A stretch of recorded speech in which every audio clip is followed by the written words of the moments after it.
was a wee lad, my best friend and I, I was about 12 years old, my best friend and I, we came up with the best idea ever. We decided that we were going to steal my parents' vehicle, a small Chevy Love. Without telling them, of course. My parents were away, my siblings were away, and so we jumped in the vehicle, and off we went. Even though we first thought it was a bad idea, but we convinced ourselves, you know what, let's move forward, let's steal this vehicle, let's go have fun. Now, to add to the adventure, we wanted some more excitement. So I grew up in Moab, Utah, as you heard. What's the best thing to do in Moab, Utah? Rock crawl. Take your vehicle on the rocks. Why not take a stolen vehicle rock crawling? It's a good idea, right? So that's what we did. There's a big hill, I say small now, but there's a big hill behind my house. It's called Johnson's Hill. And Johnson's Hill, it's shaped like big, huge steps for a giant. Now, being 12 years old and really intelligent, we decided to go to the top of that hill and work our way down. Didn't want to do anything dumb, of course. Let's just be smart about this.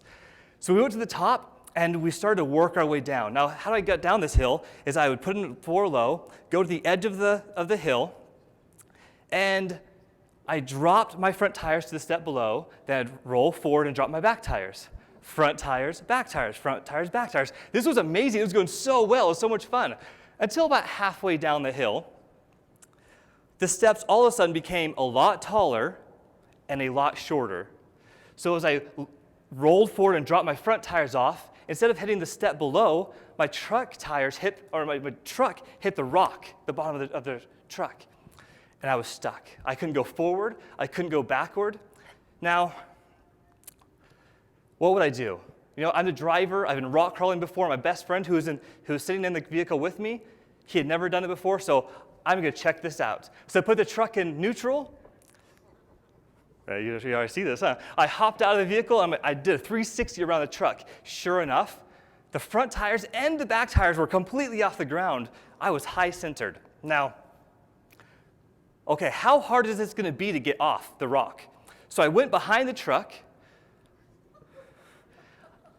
I put my hands on the back of the truck. I'm like, okay, let's just check this out. And I lifted it up. Oh yeah, this is gonna be easy. Came back down. Okay, yep, I got this. Go back up. Oh yeah, we're gonna get this out. Came back down. Right then, I looked up at my best friend, who's still in the truck, looking back at me, like, what the heck's going on? And I gave him the, we're gonna be okay, buddy. And I went up. Yes. The truck rolled down the hill. I watched it bounce down the hill. My best friend still in the truck looking back over with just sheer terror in his eyes. What the heck is going on? And whack, right into a tree. Now I ran down as fast as I could. I ran down the trail and I checked him out. Not my friend, no, the truck. I checked him out because I had parents to answer to that night. I wanted to make sure I was going to survive the night. So I checked it out, things are good, a few dents, but it's Chevy Love, it's okay. I open the door, and my best friend is just in sheer terror. It's okay, though, no injuries. Hop in, back off the tree, and move on. Now afterwards, after that incident, and from then on, I just continued to ask myself, why? Why did I do that? My best friend and I, when we first came up with the idea, it was a terrible idea. We were going to steal a vehicle. Wow, I just did something wrong here. We were going to steal a vehicle. Not why did I get the vehicle stuck, not why did I even go rock crawling, or why did I get the vehicle and leave it in neutral. No, why did I take the truck in the first place? Even after we said no. Now, the answer, I believe the answer is the key to you becoming the hero of your own story. My name is Justin Zufelt. My next slide's not there. My name is Justin Zufelt. I'm so grateful you're here. I'm so excited to discuss what I call the kill zone with you. We're going to have some fun. We're going to tell stories. We're going to talk about 2 very difficult subjects. One is pornography, and we're going to also talk about suicide. We're going to talk about both today. Now, I believe that to defeat pornography and suicide, we have to attack this in 2 ways. One, scientifically, and the second, spiritually. I'm going to discuss with you what I have found scientifically, but I'm also going to emphasize those points using biblical stories. So if there's anyone that's offended by the Bible, I apologize. That is what I'm going to talk about. So I apologize, but it is going to come up, spirituality. Who here, by the raise of hands, who here has ever craved a snack? And I'm not talking about like I want a snack. I mean a craving of a snack, right? Amen. Me too. My family, we love ice cream. Anyone else? Oh, yeah. Oh, you're my people. I can already tell. So the other day, I wanted ice cream. It was after dinner. My family, we love it. But my favorite is ice cream sandwiches. So I went to the freezer, walked in, and popped open those doors to get my ice cream sandwich, and they were all gone. All my ice cream sandwiches. I had just bought brand new boxes of sandwiches, and they were all gone. So this was me. This is like pretty much our literal, this is me right here. I was crying. Do you know what happened the rest of the evening? I wanted ice cream sandwiches. So I'd go to my wife and say, hey, babe. You know what? We're kind of short on soap, right? I can go to the store and get soap. No? Oh, how about toilet paper? No? I know. Diapers and wipes. That's a guarantee. And my wife's like, no, you can't get that stuff. We don't need it at all. Like, oh, okay. Like, I just want to go to the store. That, my friends, is what happened to me. And it's something that happens in all of our lives. Has anyone else had a feeling like that? Anyone that wanted something to have a temptation or thought or craving just stick in your mind all day? Anyone else have that feeling? Awesome. Yes. Now, let me ask you this question. Of those, when you have a temptation and feeling like that, has it ever influenced your decisions? Has a craving ever influenced your decisions? Me all the time. Yes.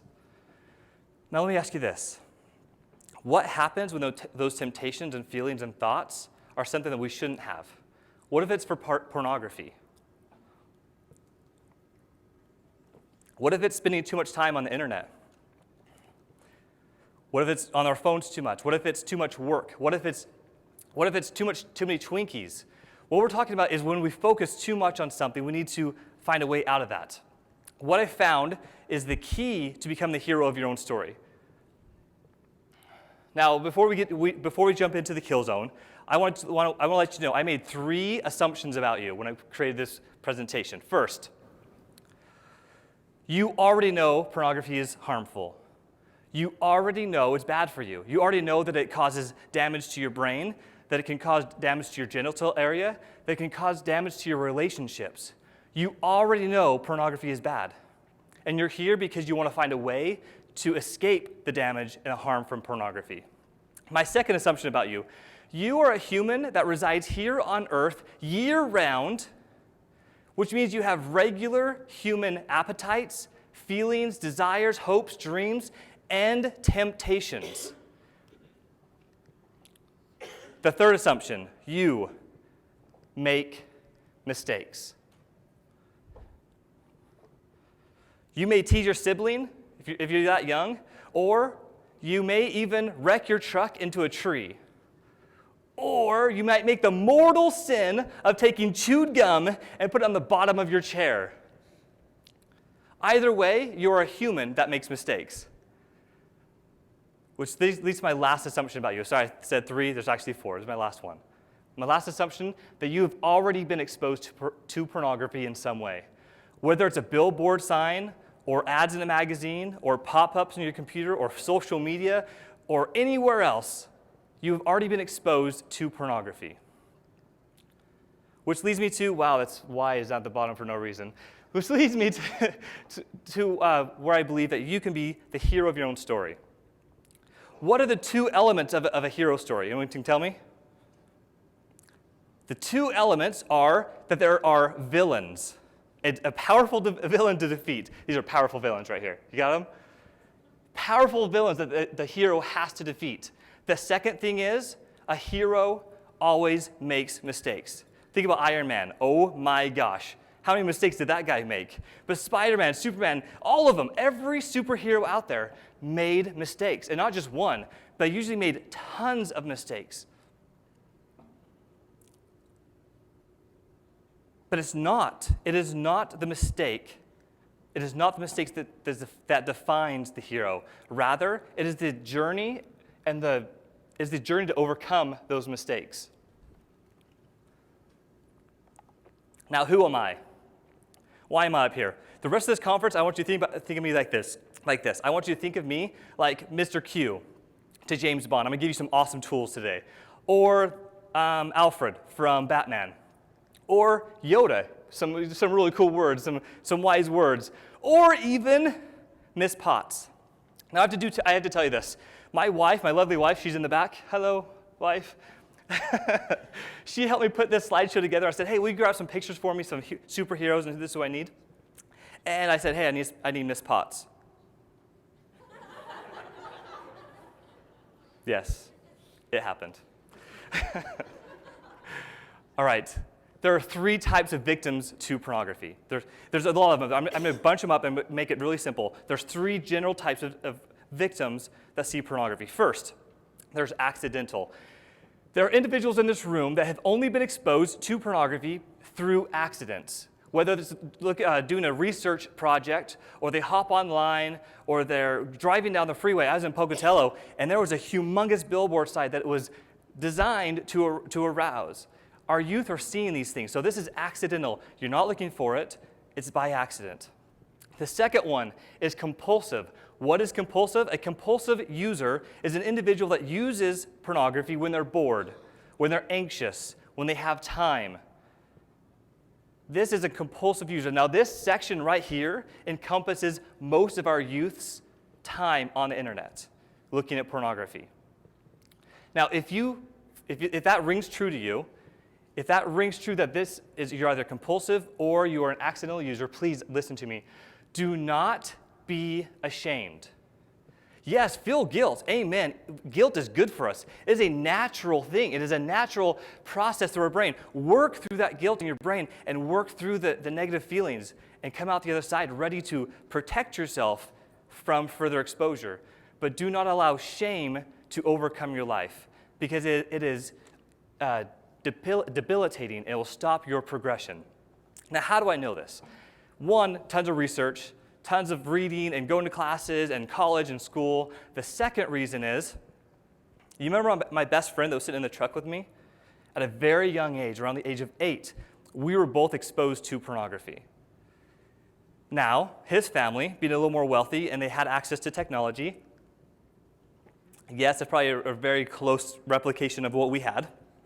And we had a thing called dial-up internet. It was amazing. It was fast. It was quick. No, it wasn't. It was really slow. But we had tons of time. At nighttime, we would stay up very late at night, and we would look for pornography. And this sent me into a spiral. This sent me into a situation where he moved on, but I became compulsive at first. I was accidentally shown. He brought me over during a sleepover, and we sat down. He wanted to show me something really cool. He showed me what it was. It sent me into that spiral. I became a compulsive user. But eventually, as I worked through college, I worked through high school into college, I became addicted to pornography. Now, what is addiction? What does it look like? Addiction is when your actions have a negative effect on your daily life. Your actions that have negative effect on your daily life. I would skip school. In fact, first, I would wake up wanting a fix. I'd wake up in the morning and be like, oh man, that's what I need. I don't feel good right now. I need a fix. And then I would roll into my day. I would skip school. I would skip work.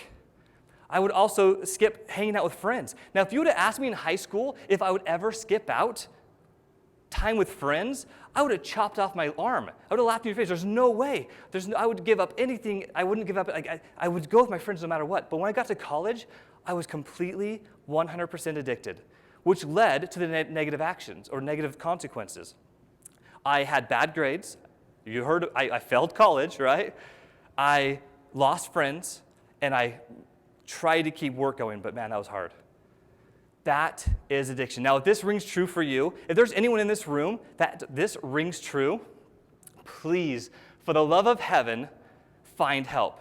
There are some amazing resources right in this hallway right now. If you are addicted to pornography, walk outside and find a counselor, find somebody that will help you, because as an individual that has fought this fight for 27 years, mainly on my own, I can tell you right now, it is not worth it.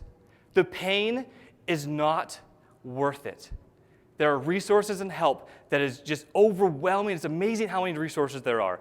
Find help. It is okay to get help.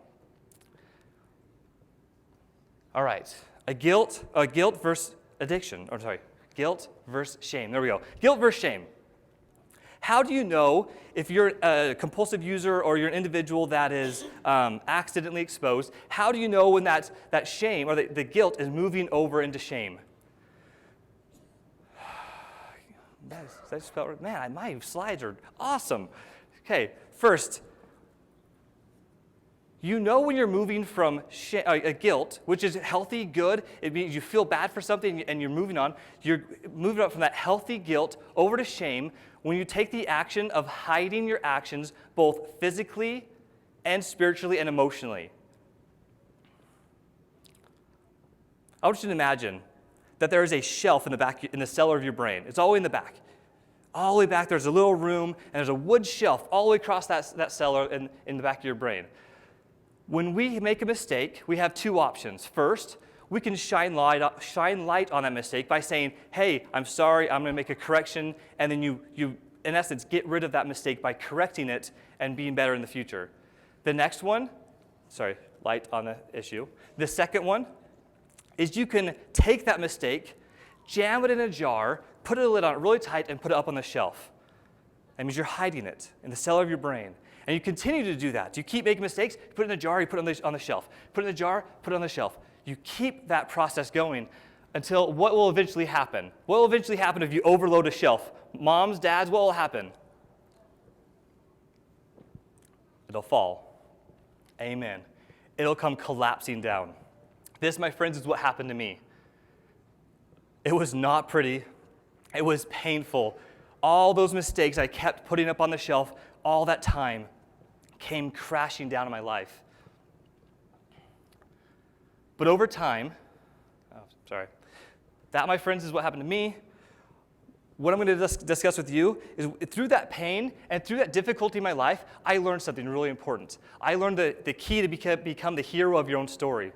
Not only did I learn what the mental tactic being used against me is, but I also learned how to defeat that mental tactic.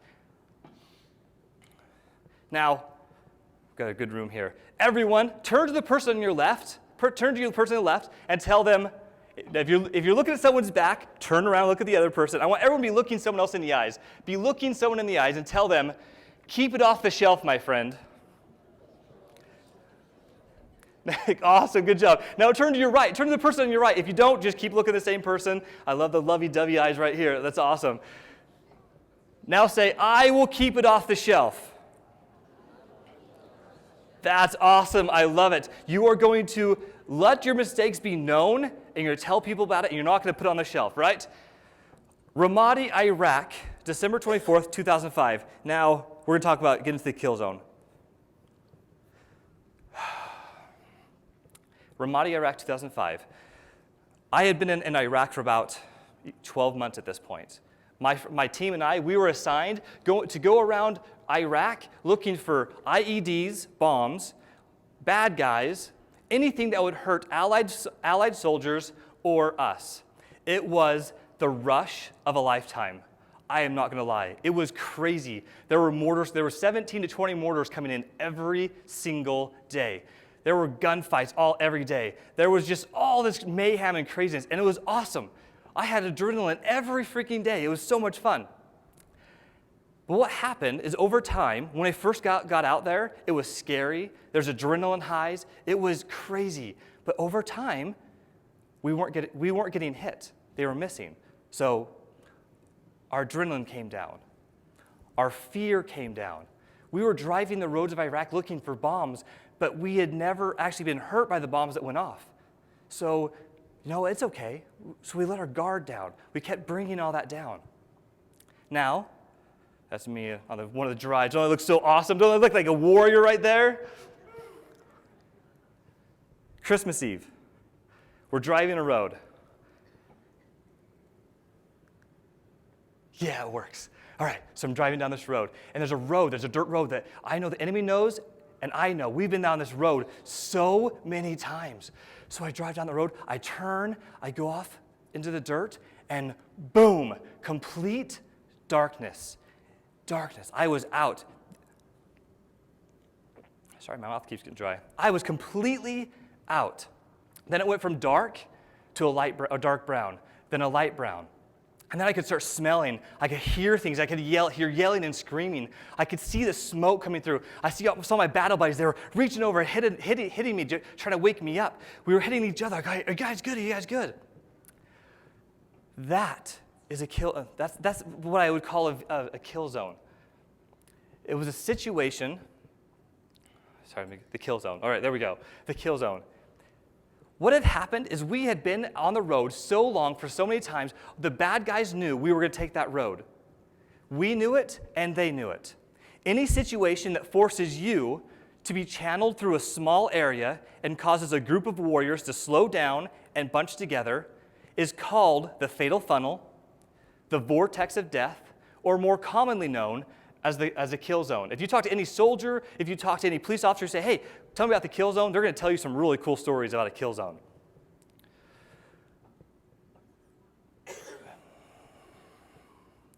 For one side to get to the other, it's an area that both sides know has to be crossed to get to the other side. The reason a kill zone is so effective, think about it. When a SWAT team goes into a house and they kick the door open and they go in, it's a small doorway, right? That's a kill zone. As a person that's defending, if you're inside the house, you can just only aim at that doorway, and that's all you have to shoot. That's the only place you have to shoot because they're all coming through that doorway. That is a kill zone. That is an example of one. It's the most effective way to fight. It's found throughout all of history. The kill zone is in every battle, every war ever fought. If you think of the mighty 300 in Thermopylae, it was a canyon that they fought in. It was a kill zone. If you think about the Persians, they were experts at creating kill zones. They brought people in the kill zone, and then they would slay them. If you think about the knights in shining armor and their swords, and also their arrows, when they created the battlefield, think about it, they went to a battlefield, they stood on the battlefield, both sides, they knew they had to cross to them and to each other. So they would shoot arrows into it. They would put catapults. It was an area they created to have the battle, to fight each other. They created a place that was easier to kill the other side. We saw this in World War II, the wars that would end all wars. We also see it today. We see it in the cyber warfare. It's everywhere. You find ways, they bring people in, they channel people into the same spots, they click on it, and it steals all your information, or it steals from you, or it attacks you. It's the difference between the old style of war to now is it is extremely, extremely personal and individual. We can drop a concrete bomb with a very small computer and guidance system on it. We can drop it from 30,000 feet in the air, and we can aim for your head or your toe. Europe right now, they're discussing whether they should outlaw killer drones. Killer drones fly around, artificial intelligence, they'll fly around, they'll look at your face, they'll look at your social media feeds, they'll look at your library checkout, what you checked out at this library. They'll look at your schooling, your family history, and then they will decide on their own if they should kill you. It is personal. War is personal and individualized. We have weapons now that will break down and attack your molecular level. It's incredible. But this is a physical tactical warfare. It's individual and personal. Guess what? The same is happening in the spiritual side. It is it is individual and personalized on the spiritual side as well. Rather than the grassy field or doorways, instead, it is a battlefield of thought. If you are in the kill zone, then you are allowing your mind to remain focused on whatever temptation is placed there. That is a thought kill zone. The spiritual kill zone follows the same structure as the physical one, spiritual and physical, namely forcing the enemy into a centralized location where you are easier to hit. to try to give you kind of a general idea what this looks like, who's ever played tag before?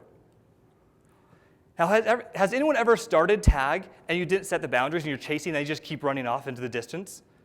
Is that very fair? Heck no, it's not. Who would like to play a game of tag and you're the person that's it and there's no boundaries? That would really stink, right? It is really hard to play that because it never ends. What do we do in tag? What do we do instead? We create boundaries. We say, hey, don't go across the sidewalk, don't go past the playground. What we are doing is we're actually creating kill zones with our own game. Don't go out this area. It'd be really easy to hit you here. Just stay here. That is an example of a kill zone. Here's another kill zone. Who has one of these? If you spend all your time looking on here, what's going to eventually happen? If you're focused on this and you go onto the terrible internet sites and areas, what are you going to find on here? Other examples of kill zones. Phones in your bedroom. Oh my gosh. Please, again, for the love of heaven, do not take your cell phones into your bedroom. Ever. There's no point to have it there. Single dating, depending on where you are, sleepovers. As a person that was introduced to pornography at a sleepover, I can tell you, I was a police officer for 8 years, I can tell you that one right there, I could do an entire 8-hour session on sleepovers. There's no point. Social media. Social media right now, we know, is the #1 cause for anxiety and depression. A kill zone. Gaming. There is so much going on with gaming. It is another kill zone. DMing, private messaging. These are all examples of kill zones in our life right now.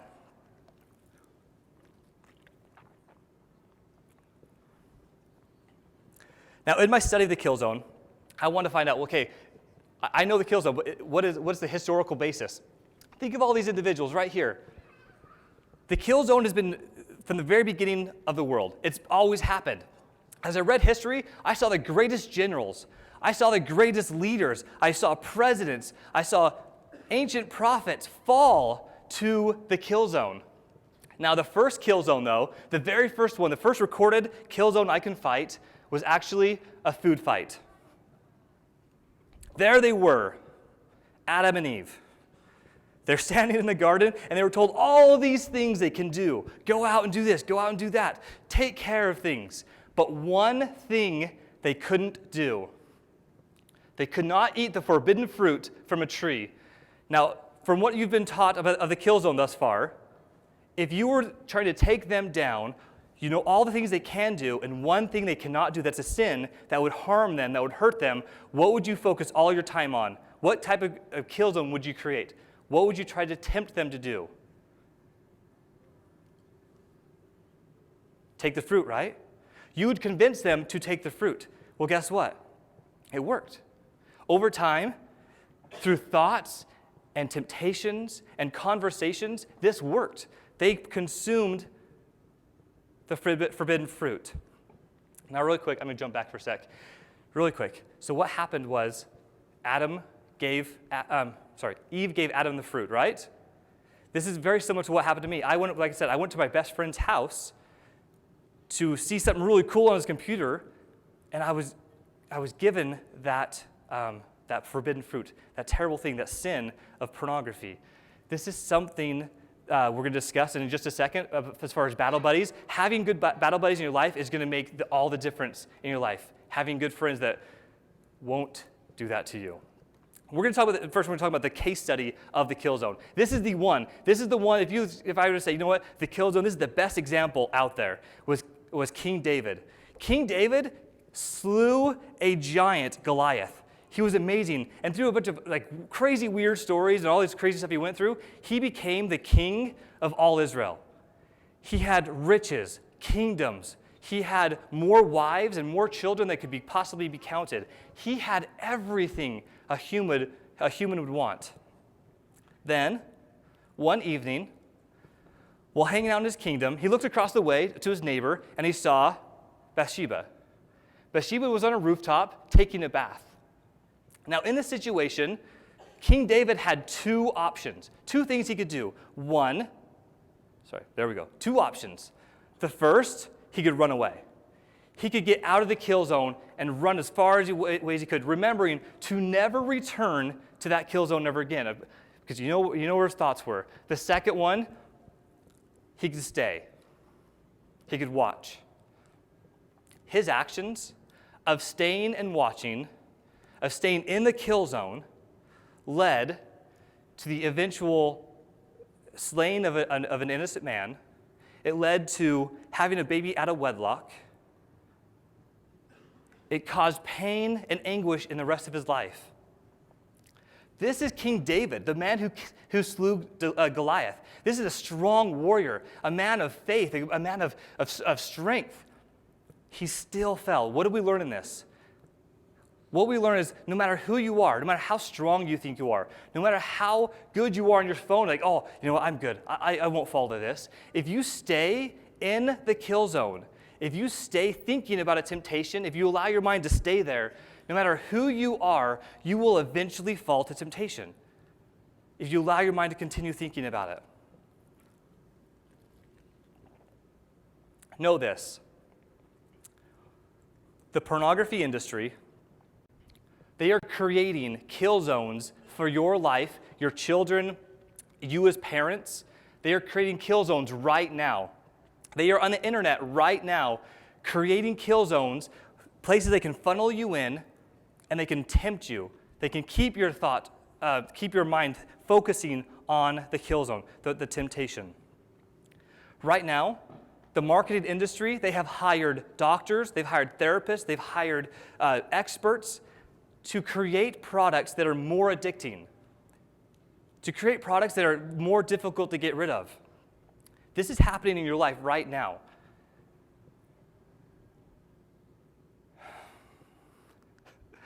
But still, as a warrior, as a hero, you now know what the kill zone is. You know it is in the world. You know it's around you. The kill zone is everywhere, and it's something that you as a hero can recognize. And when you recognize something, when a temptation comes in, you can say, that is a kill zone, and you can defeat this plague that's going around us. Tap the shoulder of the person in front of you. Go and tap them on the shoulder. They're going to look at you, and you're going to say, I will be victorious. Thank you. Now, how do I know? How do I know you're going to be victorious? How do I know you're going to get through this? How do I know that we're going to win this battle against pornography? 2 years ago, I was visiting northern Utah on a business trip. In fact, I'm going to step back just for a second. 3 years ago, I was down here in Hurricane, Utah with my wife, and I had a feeling in my chest. I knew I had to talk about the kill zone. I knew I was supposed to do something with it. I was supposed to help youth and parents get out of the kill zone and move on with their life. It was overwhelming. Do you know what I did with that information? I tucked it away and I ran. I packed my family up in an RV, literally, and we moved. And we went down to Mexico and we traveled around because I did not want to talk about it. Because if I spoke about it, if I said that I knew about the kill zone and what it was, then I had to admit that I was looking at pornography, that I was addicted to pornography. I had to admit that I had made this humongous mistake. And I was afraid of what other people would say about me. I was afraid of what other people would think about me. And it scared me to death. So we ran. But 2 years ago, I was being chastised in my own way. So I returned to Utah from Mexico, and I was meditating. I was pleading, what should I do with this message? One morning, in fact, my last day of the trip, I knelt down in meditation. I was like, okay, I'm here. What do you want me to do? In my meditation, I was just like, what the heck am I supposed to do with this? During my meditation, I had a dream. During the dream, I saw a concrete platform with concrete steps going down the platform. I followed those steps into a large, dark room where it was filled with people, as far as the eye could see. There, thank you very much. As far as the eye could see, there were men and women, and it was filled with individuals. The room was lit by one red light, but I could still see their faces. They were all sitting in metal chairs, just like this, facing towards a stadium. They were all kneeling down. They had their heads in their hand. They didn't want to look at anybody else. They're kind of just peeking on the sides, but they looked like they were ashamed. Now, when I looked, they were all facing the one direction, and they were all looking at a tall brick wall. The wall had red curtains down the side. I sat there and watched, and I was frustrated. I felt the gloom. I felt the sadness. Just needless to say, it was depressing. Then I saw it. I saw 1, and then 2, and 3, and 5, and 10. I started to see warriors stand up from within the crowd. Not in the physical sense. These were warriors of spirit. They had fighting spirits. They stood up and they walked towards the front, almost like they were called. But they walked forward to the front of the room. I saw them put their hands up on the wall. And they started to push. And as they pushed, more people followed them up to the wall. And more people pushed on that wall. And I'm not talking like, they put their backs into it. They put their heads up on that wall, and they were pushing with all their might. And as the harder they pushed, the more people that came to that wall. There was more people coming up to help them push. As they pushed, I saw a bow in the wall. I saw a crack right down the center. And they continued to push against that wall. And they pushed with all their might. And people piled on, and they were pushing that wall until it broke. And it came crashing down. When it crashed, the most magnificent light came flooding into the room. It was incredible. It was amazing.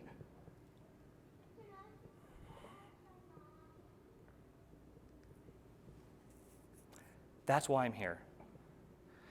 That's why I'm here torturing you with my message of the kill zone. I'm here looking for the warriors that I saw in my dream. I'm looking for the individuals that are ready to stand, learn, and then stand up to fight this life-snuffing industry. I am looking for the soldiers who will stand shoulder to shoulder with their friends, with their battle buddies, and their family, and fight against pornography and its temptations.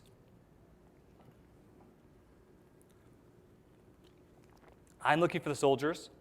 I'm looking for the warriors. I'm looking for the youth and the adults that will push back against pornography. Because I know, if there's anything else you get from this, I know, beyond a shadow of a doubt, that when we have enough of those heroes put together, when we have enough that will respond to the call, I know when we have enough warriors on the wall that we will defeat the Goliath defeat the Goliath of pornography and its sword of temptation. I want you to think of something. As Goliath stood over David and he pointed his sword down at David and threatened his very life with it, that sword was eventually used to take Goliath's life. You are the warriors I'm looking for. I can see the strength right here. I can see the strength. I can see that you guys will respond to this, that you have the fighting spirit to push back against pornography. Now, how do we do that? How do we fight back? How do we get rid of the temptation? We know the kill zone. We know that when we have a temptation in our mind, when it goes into our brain, what are we supposed to do with that temptation? Get rid of it. Run away. Run away from that temptation. Get away from it. Push it out of your brain. But how do you do that? It's like, oh yeah, I have a terrible thought. What do I do with it? It just sits there. It always comes back. I have that all the time. In fact, yesterday on the way down here, I was, oh my gosh, if you could hear my brain, I was scared to come. I was like, you know what, this is dumb. These people don't need, everyone's okay. Don't know, pornography's not even a problem. That's what I was thinking yesterday. Oh my gosh, that was in my brain. I have suffered for 27 years. I have struggled day and night, and I was saying pornography is not a problem yesterday. Are you kidding me?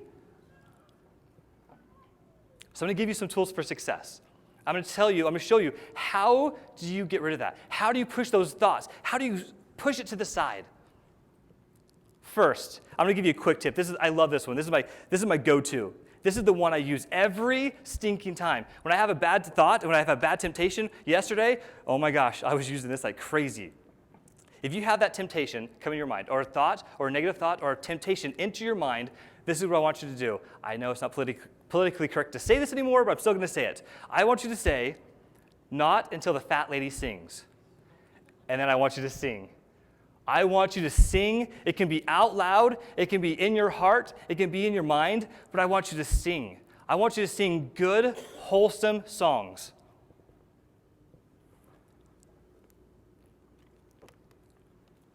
The reason is because light and darkness cannot occupy the same room, the same place, right? They cannot. When you are singing good, wholesome, awesome songs, it will fill your mind with light, and it will push the dark out. It'll push it to the side. This is an amazing tool. In the military, we do things called cadence. And we get worked out, which means we get punished a lot. We're just doing push-ups. We're doing all this crazy stuff. But then we march somewhere. And do you know what we do when we march?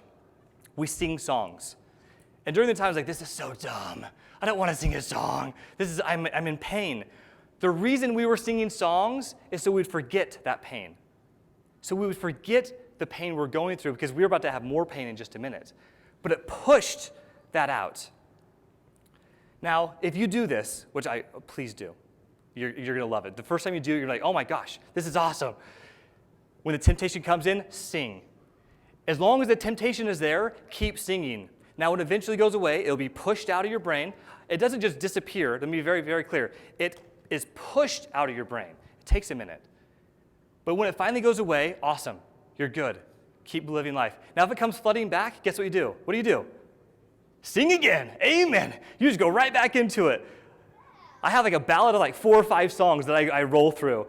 Some are religious. Some are like really cool skillet songs. There might be some like other songs in there. But just whatever it is, just sing a song and push that out of your brain, okay? The second thing that you can do right now you can do this. In the military, you are assigned a friend. You have a mandatory friend. This friend showers with you. This person goes to the bathroom. This person walks with you, digs holes with you. They work with you. They do everything with you. Everything. Talk about awkward. This is Daniel Tirado. This is one of my, we were in Iraq together, and how much time do I have? I'm going to tell you a quick story. I don't have time. Okay, Daniel Tirado is freaking awesome. I love this guy. This is another amazing man who's just right over there. He's another one of my battle buddies. The battle buddy system is a system where you can help. You can have extra brain, an extra set of hands, and extra feet to help you in everything you do. The battle buddy system is an amazing system that you create friends around you that helps you succeed. It is time for you to create your own battle buddy system. You need friends that will help you grow. My best friend that was in the truck with me at the very beginning, I love him to death still, but I had to cut him. I had to lose him. There is a direct link to your success with the people that you surround yourself with. And I'm going to use this line, again, not politically correct, I'm sorry. If you hang around with losers, then you do losery things. I don't know if losery is even a real word, but I'm going to use it. If you hang around with friends that are doing bad things, guess what's going to happen? You're going to do the wrong things. I had to cut my friend. I had to cut several friends. When you create this battle buddy system, this includes your school leaders. This includes religious leaders. Oh my gosh, this includes your parents. This includes your spouse. This includes anyone around you that will help you succeed. And you're going to ask these 3 questions every time. And if you're a kid, you better be asking your dad this. You better be asking your mom this. Because guess what? Your dad and your mom see pornography all the time. They drive down the road and guess what they see on the billboard? The same billboards you see. When they pop open their phone, guess what? They see the same things. They are seeing this as well. You're going to ask your parents, you're going to ask your friends, and you're going to expect your parents and friends to ask you, when was the last time you saw pornography? If I ask that question, which I'm not going to because I don't think I'm allowed to, if I ask that question right here, right now in this room, do you know what would happen? I bet 50% of you right now would raise your hands. Yeah, I saw it in the last couple of days. In fact, I bet 25%, according to the statistics, probably 25% of you have seen it today, and you're at a conference. If I asked, another 25% of you would say, yeah, in the last couple of months, I've seen pornography. And almost, if you're over 8 years old, almost 100% of you right now would say, in the last year, I have seen pornography. That is the world we live in.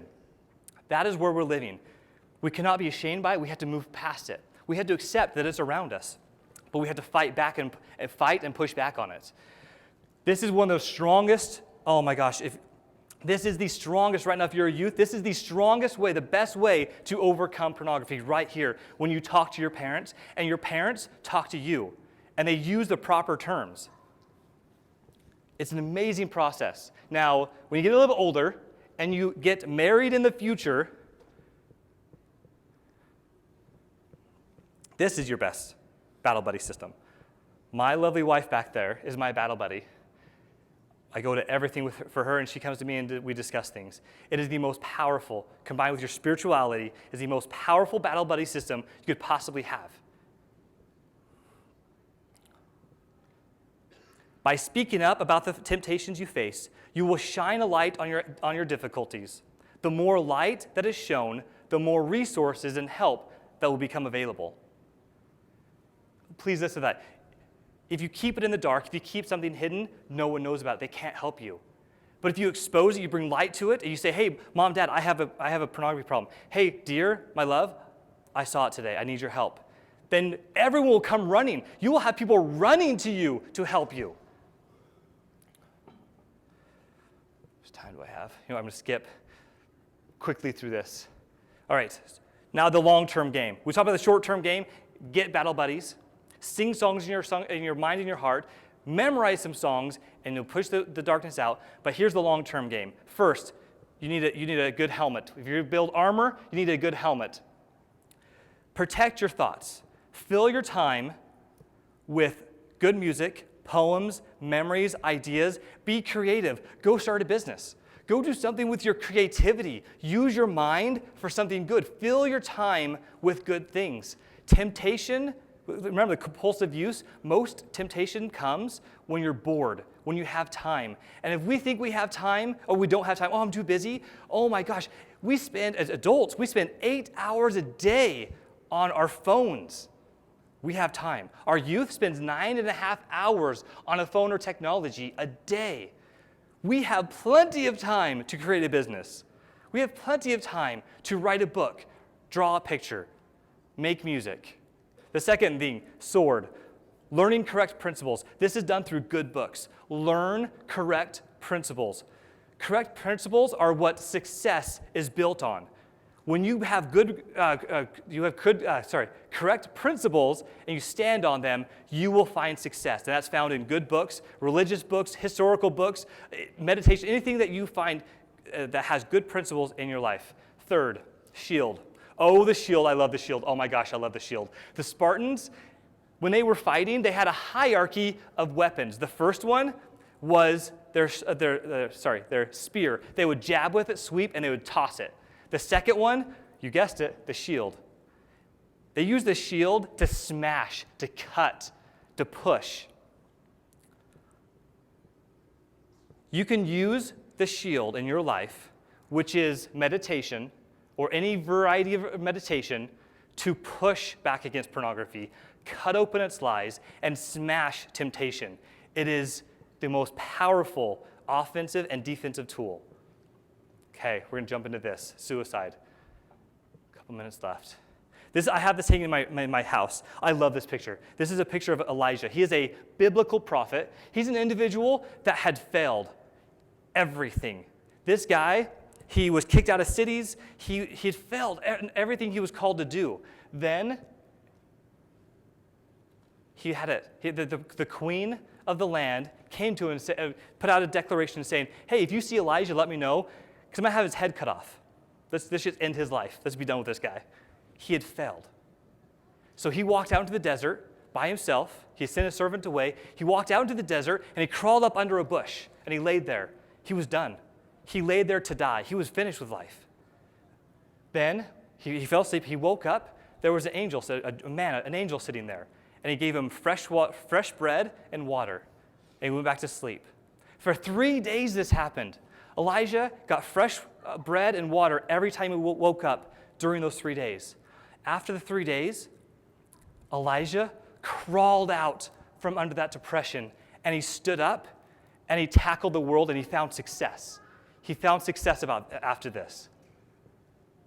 Interestingly, if you tackle this, if you have a friend or individual that is suffering from anxiety and depression, you give them food and water and drink, you will find it's one of the best medicines we can give individuals. Sleep, food. Okay, I'm going to skip my story. Now the signs. The number one way to tackle suicide is first, know the signs.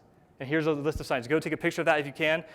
As a battle buddies, when we know the signs of suicide, we can help our friends. When you see them give their stuff away, when you see them talking about suicide, when they don't have plans, when they are just done with life, you can see that as a sign. When you see a sign from one of your friends, this is what you're going to do. You're going to go to them and you say, hey, are you talking about suicide? If they say yes, or they give you an unconvincing answer, then you're going to take them to help. You're going to literally attach yourself to their side, and you're going to walk them to help. If they won't go with you, get help to come back to you. That's a doctor, a parent, police officer, psychiatrist, school counselor, anybody. Get an adult, get somebody that'll come and talk to you and help. This is proven. Through all of the country, there's only one state that reduced their suicide rate in the last 15 years. They did it by 1%. While everyone else is going up 100, 200, 38%. All over the place, one state reduced their suicide rate. And this is how they did it. The battle buddies looked at their friends, spent time with them, and recognized the signs of suicide and then reported it. This is how we do it. This is how we tackle suicide. My friends, be mindful of your friends. Be bold when you suspect danger, and report it if you are concerned. I'm out of time. I appreciate your time. I appreciate you being here. Please, listen, go and be the hero of your own story. Go out and fight temptation, push back, and I can see that you are the spiritual warriors I'm looking for. Thank you, and have a wonderful day.